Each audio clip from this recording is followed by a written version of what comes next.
What are your memories of with the Midnight Express, you and Tully?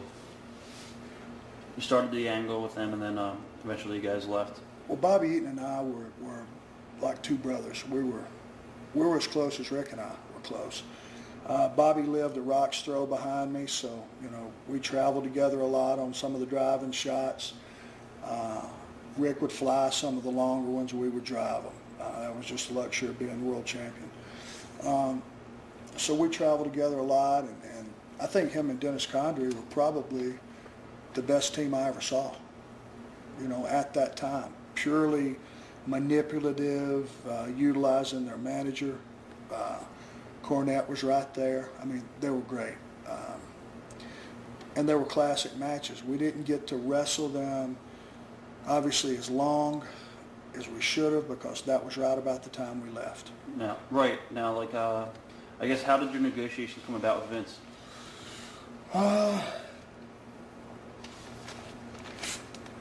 There were some incidents. Let's see.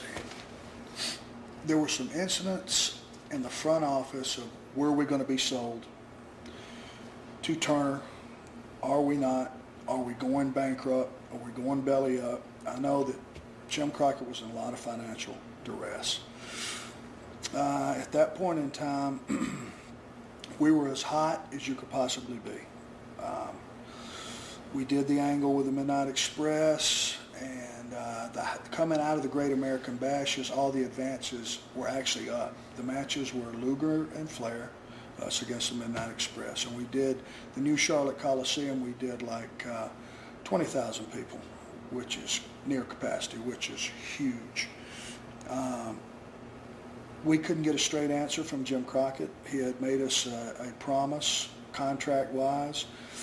We had done a pay-per-view from Long Island earlier. He had made us a promise on a payoff that didn't come through.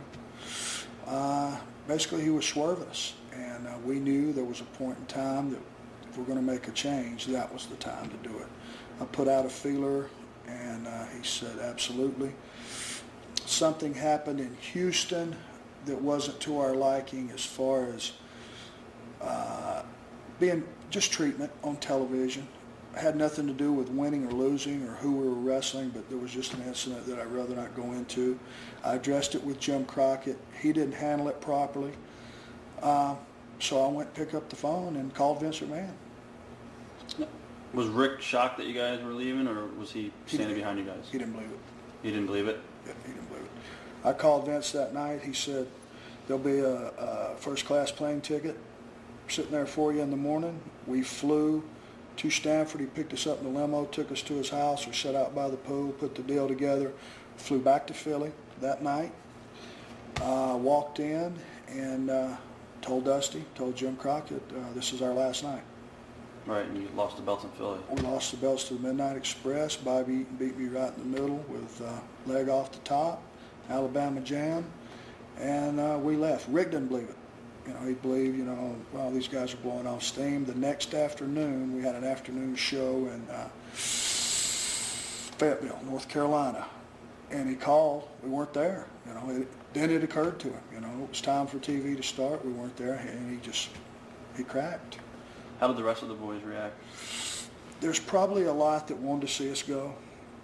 There was probably a lot that didn't. The guys that were confident in their position and their abilities, I'm sure, hated the fact that deal was over, because the Horsemen carried Jim Crockett Promotions, for a long time. Drew a lot of money, and I'm not saying we were the entire company. That's the farthest thing from the truth. The Midnight Express, the Rock and Roll Express, Magnum, Nikita, Ivan Koloff. We had a huge array of talent. Dusty, obviously all these guys, the Garvins, everybody. But we were the consistently top 3 matches, every night for years. And to see that broken up wasn't good for the wrestling business. It certainly wasn't good for the company. And I'm sure the guys that wanted to move up the ladder were tickled to death. Right.